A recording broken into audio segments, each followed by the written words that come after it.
están organizando por el mes de la juventud una serie de actividades. En específico hablamos de cursos de panadería y confitería para adolescentes en conflicto con la ley penal, y justamente queríamos abordar con ella este tema del por qué es una iniciativa del juzgado, en marco de qué y para cuándo estaría previsto el inicio. Bueno, doctora, buenos días y gracias por recibirnos en tu despacho. Buenos días, Perla. Buenos días para todos los oyentes. Así como dijiste, con antelación, la idea es que por el mes de la juventud y también nosotros como jueces del Fuero Especializado Penal Adolescente enmarquemos esa actividad en función a lo que el Código de la Niñez y la Adolescencia establece cuando trata de las medidas provisorias. En ese sentido, nuestro código, específicamente cuando en el artículo 232 habla de que el juez penal del adolescente pueda adoptar medidas mientras dure la tramitación del procedimiento penal. Como ya mencionaste también, este fuero se refiere o comprende a los adolescentes entre 14 y 17 años que están en conflictos con la ley penal. Entonces, cumpliendo así también con las disposiciones de la Convención Internacional por los Derechos del Niño y de la Niña, en el artículo 40.3, que establece una serie de medidas que el juez puede adoptar. Entre esas medidas, habla de los programas de enseñanza y de formación o capacitación profesional. Y allí es donde se marca o ingresa esta actividad que estamos organizando con el otro juez penal especializado penal adolescente, que es el doctor Matías Garcete, en el sentido de llevar a cabo un taller que es teórico, práctico, con el apoyo de la SINAFOCAL, a los efectos de que 25 adolescentes, cuyos procesos radican en ambos juzgados, participen de estas jornadas de formación profesional, y que esta jornada realmente está bien estructurada, formalizada, se proyecta que tenga un contenido de carga horaria de 120 horas distribuidas, obviamente en varias semanas. Y establecimos una logística con el doctor Matías, los efectos de que en primer lugar se haga un filtro respecto a los adolescentes procesados de quiénes podrían ser candidatos para llevar a cabo esta actividad, que se haga en Asunción, cercano al Poder Judicial, para que no haya un obstáculo de recursos para llegar hasta la realización de la actividad, que, como dije, no va a ser de una jornada, sino de más de 10 jornadas semanales, porque la idea es que tenga una cantidad de horas que pueda ser equiparada a una formación profesional, y esto está previsto inclusive en el programa, que se le certifica al adolescente que concluye satisfactoriamente la capacitación, a los efectos de que esta certificación le permita ingresar al mercado laboral formal. Porque acá hay que hacer siempre un hincapié basado en nuestra experiencia con los procesos penales que tenemos que involucran a adolescentes. Estos, en su mayoría, basados también en los informes socioambientales, tienen muchas horas de ocio. Y otra vez son adolescentes que pertenecen a barrios periféricos de la ciudad de Asunción. Entiéndase barrio Santa Ana, Bañado de Tacumbú, Chacarita, barrio Ricardo Brugada, entre otros, que obviamente tanto estos informes nos sugieren, nos recomiendan como jueces que adoptemos medidas que se orienten a la formación profesional de estos adolescentes. Entonces, cumpliendo, como dije, con la directriz del artículo 232 del Código de la Niñez y del artículo 40.4 de la Convención Internacional por los Derechos del Niño, es que nos pusimos de acuerdo para por el mes de la juventud, ya que son adolescentes, obviamente, los procesados, iniciemos esta actividad que tiene finalmente un doble objetivo. Por un lado, la formación profesional, que de esa manera cumplimos con la finalidad del proceso especializado, que es la educación, la reeducación, la finalidad reeducativa en este caso, del sistema de sanciones que prevé el Código de la Niñez y la Adolescencia. Y por otro lado también, que si el adolescente cumple a cabalidad el programa de formación, esto nos brinda elementos objetivos como jueces para tomar decisiones a la hora ya de que transitamos de una etapa preparatoria a una etapa intermedia y así sucesivamente. Vale decir, la culminación satisfactoria de esta actividad se va a develar obviamente en informes por parte de la organización que va a llevar a cabo, que como dije ya, Sinafocal es la que presta el servicio de instrucción, pone los instructores, pone los materiales, los insumos e inclusive los productos que son elaborados en el taller, los adolescentes pueden llevar a su casa. E inclusive es tan interesante este programa de formación y de capacitación laboral que si culminan satisfactoriamente, cada adolescente, está previsto en el programa, sea beneficiado con el obsequio en una suerte de recompensa de un horno eléctrico y de una licuadora, entre otros electrodomésticos, para que obviamente puedan seguir con esta actividad y realmente ya con el transcurso del tiempo vamos a poder analizar si esta actividad contribuyó o no para la formación y obviamente la finalidad del proceso penal adolescente, como ya dije. Claro, porque como decía doctora, lo último es la prisión preventiva, que estos adolescentes lleguen a cumplir, por ejemplo, condenas privados de libertad, sino buscar realmente que ellos vuelvan a reinsertarse, a capacitarse, a formarse antes de ser remitidos a prisión. Asimismo, Perla, es decir, en la previsión que hace el Código de la Niñez y la Adolescencia respecto a las medidas cautelares que son aplicables a adolescentes que están en conflictos con la ley penal, solamente hay una suerte de distinción entre dos, las medidas provisorias y la prisión preventiva, artículo 232 y artículo 233 del Código de la Niñez y la Adolescencia.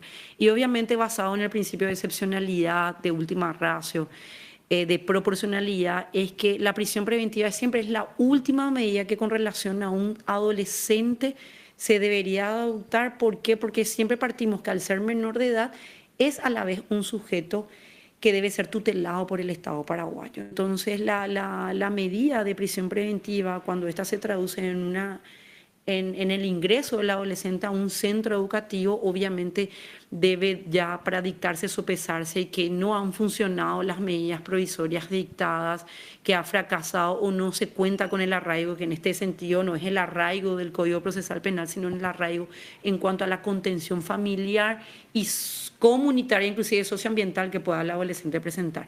Entonces, es justamente en función a cumplir con los estándares de medidas provisorias, es que organizamos este taller teórico-práctico a los efectos, como dije ya, de buscar cumplir con esos estándares de convencionalidad, específicamente de la Convención por los Derechos del Niño, y esto otra vez traspolando al mes de la juventud. Es importante siempre establecer el enfoque de la actividad.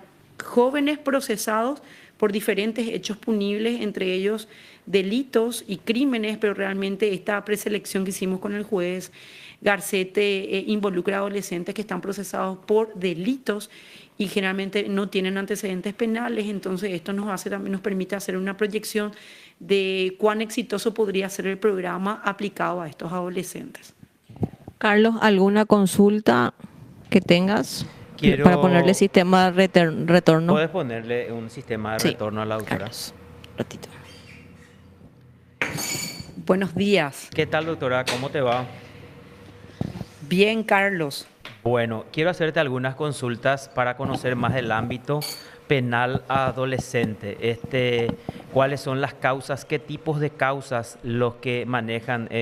Primero, un aspecto educativo, digamos, didáctico, para pasar a los datos estadísticos que puedas proveernos, entonces, por lo menos del juzgado que está a tu cargo, ¿verdad?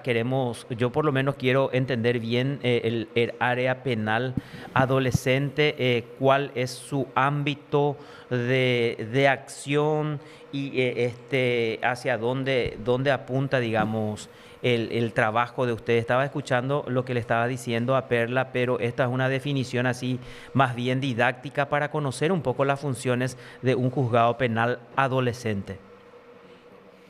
Sí, Carlos. Bueno, todo parte a partir de la edad en la que una persona adquiere la responsabilidad penal. Basado en nuestro sistema normativo, a partir de los 14 años, una persona puede tener responsabilidad penal y eso genera que desde el momento que constitucionalmente la persona de 14 a 17 es adolescente y por ende menor de edad, hay una concepción de que es una persona en desarrollo. Desarrollo en todos los sentidos y por ende no se aplican en forma directa las disposiciones del Código Penal y del Código Procesal Penal, sino que la del Código de la Niñez y la Adolescencia, que es la que establece que en su libro quinto, para el juzgamiento y procesamiento de una persona menor de edad, vale decir, entre 14 a 17 años, se aplicarán las disposiciones del Código de la Niñez y la Adolescencia que se concatenan, conforme lo dispone el artículo 193 de ese mismo código, con las disposiciones del Código Procesal Penal. Particularmente el Código Procesal Penal establece un procedimiento especial para el procesamiento de un adolescente. Establece reglas específicas para llevar a cabo un procedimiento penal en contra de una persona entre 14 a 17 años. Sí, y básicamente son estándares diferentes a los adultos y por eso se genera la jurisdicción especializada, que en este caso en Asunción se encuentra a cargo de 2 jueces que son de primera instancia. El del segundo turno es el juez Matías Garcete y el primer turno estoy a cargo yo. Es decir, en función a la aplicación de esta normativa que ya te referí, del procedimiento especial previsto en el Código Procesal Penal, y no está de más decir que la convencionalidad juega un papel importante en el marco de la tramitación de este procedimiento. Es decir, la Convención Internacional por los Derechos del Niño, las directrices de RIAR, todos son instrumentos internacionales que tratan sobre la justicia penal juvenil y forman parte de nuestro sistema normativo y que obviamente nos exhortan como aplicadores de la norma a tener una visión de la justicia penal juvenil que tiene una finalidad diferente a la de los adultos. El sistema penal juvenil tiene una finalidad reeducativa, lograr que mediante la aplicación de medidas se reeduque al adolescente para evitar la reincidencia o que lleve adelante una vía en la que la delincuencia sea habitual. Es diferente a la de los adultos, que se busca la reintegración social, la reinserción. En nuestro caso es la reeducación porque son menores de edad. Y por eso los centros que albergan en prisión preventiva se llaman centros educativos, porque le dan, de hecho hay prioridad en cuanto a la formación, la educación de la persona en desarrollo. No sé si te puede dar una síntesis, Carlos. Está súper bien. Ahora quiero pasar a los datos estadísticos, los casos, los tipos de hechos que cometen, cuántos casos se manejan en un año, cómo ves la situación de los adolescentes de 14 a 17 años, cuáles son las infracciones que más cometen ellos. Y realmente datos generales no podría darte porque solamente ejercemos competencia en Asunción y por ende sí tenemos números que van vinculados en forma directa a barrios periféricos de la ciudad de Asunción como Chacarita, Santa Ana, Pelopincho, y los hechos que están vinculados a adolescentes que son residentes de esa zona son los homicidios dolosos, los robos agravados. Son los más comunes y que obviamente también imponen que de nuestra parte como jueces especializados arbitremos medidas bien específicas basados en el fuero especializado. Carlos exige a los efectos del procesamiento de un adolescente y establecer la madurez del mismo, la convergencia de un equipo asesor. Nosotros contamos con un equipo técnico que está compuesto por psicólogos y trabajadores sociales que ellos toman información, captan información de la persona en sí, en qué etapa de madurez se encuentra y si tiene la capacidad suficiente de conocer y determinarse conforme a ese conocimiento, porque como le decimos, a partir de que tiene 14 años, la persona partimos que es adolescente y forma parte, los cambios que uno transita durante la adolescencia forman parte, obviamente podrían incidir en la reprochabilidad. Y es que es sobre esa base y que la norma nos exige contar con estos informes técnicos a los efectos de tomar decisiones como jueces a la hora de aplicar medidas o del procesamiento mismo de un adolescente, ¿verdad? Entonces, respondiendo a tu pregunta, ¿cuáles son los hechos más comunes? En Asunción, al menos, son los homicidios dolosos, las lesiones graves, los robos agravados, que involucran a estos sectores o estos barrios periféricos. Luego también, obviamente, ha aumentado el ingreso de casos que involucran a adolescentes cometidos en colegios, es decir, en las etapas que ellos transitan por la adolescencia y su transitar en la secundaria. Bueno, estamos teniendo ingresos de causas relacionadas a adolescentes que cometen hechos punibles en colegios o vinculados a la actividad escolar. ¿Y qué serían esos vinculados a la actividad escolar, los hechos? Y generalmente la producción de material pornográfico, porque cuando se refiere a sus compañeros o compañeritas, bueno, ellas son menores, ingresa dentro del campo de la protección de la imagen y la intimidad también de un menor. Entonces tenemos procesados por pornografía infantil. Esa cantidad en menor, digamos, en mucho menor escala, doctora. Sí, es menor, es menor, es menor. Generalmente hay mayor procesamiento por homicidio, lesión grave, robo agravado.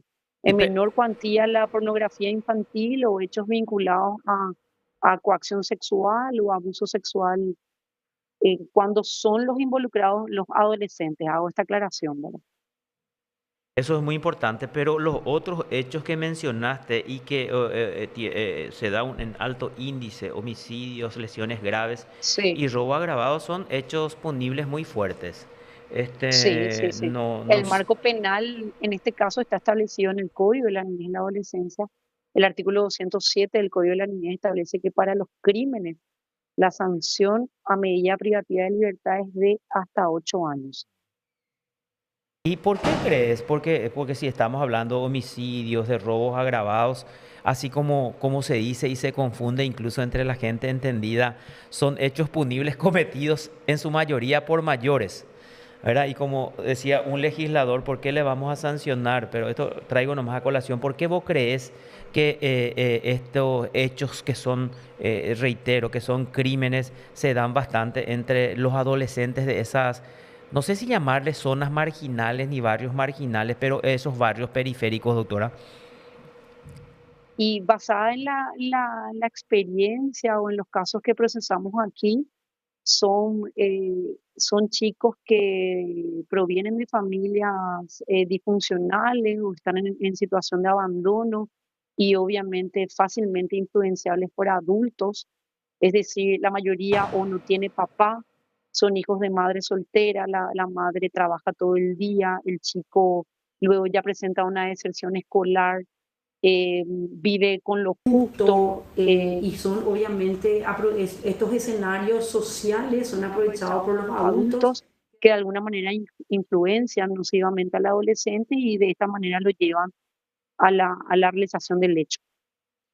O sea, Bueno, tenemos evidenciado al menos en Asunción. sí. Por eso lo que el informe socioambiental es demasiado importante para entender el sociocontexto del adolescente. Justamente le comentaba a Perla que tenemos procesados que desde los 6 meses viven con una familia en una suerte de criadazgo, luego ya ingresan, desertan, no hay una forma de establecer que hayan terminado la escuela o que ingresen al colegio, luego ya ingresan al ámbito de las drogas y así van, ya no tienen ese arraigo, no tienen ese arraigo, no tienen esa contención porque no tienen padres o porque no tienen una familia ampliada tampoco que pueda ejercer una influencia positiva en ellos.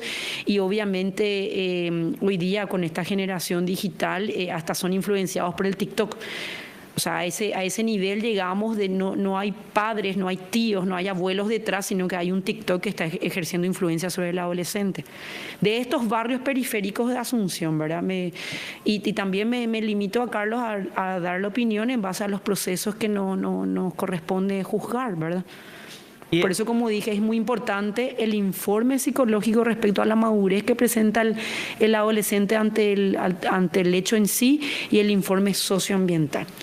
de hecho que Pues creo que la son ley... chicos, Sí. Son chicos que no recibieron educación, generalmente no están escolarizados. A veces es un poco chocante tener un chico de 15 años a su seno que no lee y no escribe. No lee y no escribe. Entonces, pero bueno, uno indaga más en su sociocontexto, no recibió educación nunca porque no tenía el soporte para poder ingresar al colegio. Es decir, hoy día, si yo traspolo esto a mi situación real, yo le llevo a mi hijo al colegio, le ayudo a hacer la tarea, le proveo los materiales básicos para la lectura, acompaño su proceso de enseñanza-aprendizaje. Bueno, todos estos procesos han fracasado particularmente en los adolescentes que llegan al sistema penal. Bueno, y de hecho que hay... Es por eso que la educación es la finalidad del procedimiento del sistema penal juvenil, ¿verdad? Sí. O sea, eso es lo que se evidencia, Carlos, dejando un poco de lado la teoría abstracta, lo que evidenciamos en los adolescentes que están involucrados en estos hechos es eso. Al ser oriundos de barrios periféricos, poco acceso a la educación, a veces nula, alimentación básica nula, apoyo de padres nulo porque los padres están o encarcelados o son adictos y básicamente son el fruto de una niñez abandonada, lo que nos llega al sistema penal juvenil, ¿verdad? Al menos en Asunción. No, por eso es importante aclarar porque es el área de competencia entonces de ustedes. Ese es un punto muy importante. Quiero agregar nomás de hecho que creo que la ley misma determina que ese informe, ¿cómo dijiste? Socioambiental es determinante y primero... Y de madurez psicosocial. Claro, primero tienen que tener ustedes ese informe para tomar cualquier determinación después. Cualquier determinación a sí mismo. Porque eso. No creas, Carlos, que nos escapamos de hoy día de los trastornos que presentan los adolescentes. Tenemos adolescentes que tienen Asperger o tienen TDA o tienen hiperactividad y eso solamente nos brinda el equipo asesor esa información para tomar también las medidas más acordes a la finalidad del fuero especializado. Por eso siempre la concepción, respetamos la dignidad de que son menores y son personas que deben ser tutelados por el Estado paraguayo. Bueno, mencionaste un punto y con esto me quiero despedir agradeciendo tu tiempo. Sí, el Carlos. Tema de la tecnología, el de los juegos en los niños. Sí. ¿Cómo repercute en ellos? Porque es la preocupación de muchos padres, ¿verdad? Algunos no quieren creer o no queremos creer que esos juegos puedan influir en ellos. ¿Tienen algún tipo de influencia efectivamente o no, doctora? Sí, lo que se visibiliza en los procesos es que la tecnología a veces ocupa el lugar del educador o de la figura paterna o materna en la familia y realmente la influencia la recibe de las redes sociales o de las plataformas digitales que brinden algún tipo de información. Es lo que le influencia al adolescente. Eso es a veces visible en los informes técnicos y por ende eso nos da herramientas para adoptar medidas que de alguna manera puedan buscar influencias positivas en su formación, porque es como que sos producto de lo que consumís día a día, a partir de los 14, a partir de los 15, 16, 17 años. Entonces, obviamente, cuando procesamos hechos punibles que involucren el uso de la tecnología por parte de los adolescentes, lo que devela para nosotros es una ausencia del control parental. Los padres desconocen que ese adolescente, hijo suyo, está navegando en sitios o está compartiendo pornografía o está siendo víctima inclusive de personas por esa ausencia del control parental. Eso es lo que develamos. Los padres, como ellos son en el proceso penal juvenil, existe la figura del adulto responsable y allí es donde los padres intervienen en el proceso penal contra un adolescente. Se evidencia que ellos desconocen qué estaban haciendo sus hijos, ¿verdad? Estoy hablando cuando se les procesa por hechos punibles vinculados al uso de la tecnología. Correctísimo. Doctora, muchísimas gracias de mi parte. No sé si hay alguna pregunta de tu parte, Perla. Yo agradezco la intervención y el tiempo de la doctora. Gracias, Carlos. Un gusto. Muy amable, doctora. Muy amable. Buen resto de jornada. Perla. Dígame, señor. Bueno, súper la entrevista entonces con la doctora. Me olvidé, a mí se me fue totalmente el nombre de la doctora. Liz Paola Mongelos. De Duarte. De Duarte, sí. Sí. Se me fue totalmente. A nivel. Innecesario ese comentario. Innecesario el de, ¿verdad? Sí. Innecesario Sí, señor, siempre el de. coincido. Sí. Sí, bueno, perfecto. Agradecido por este contacto, Perla. ¿Alguna otra Dale, novedad señor. que tengas?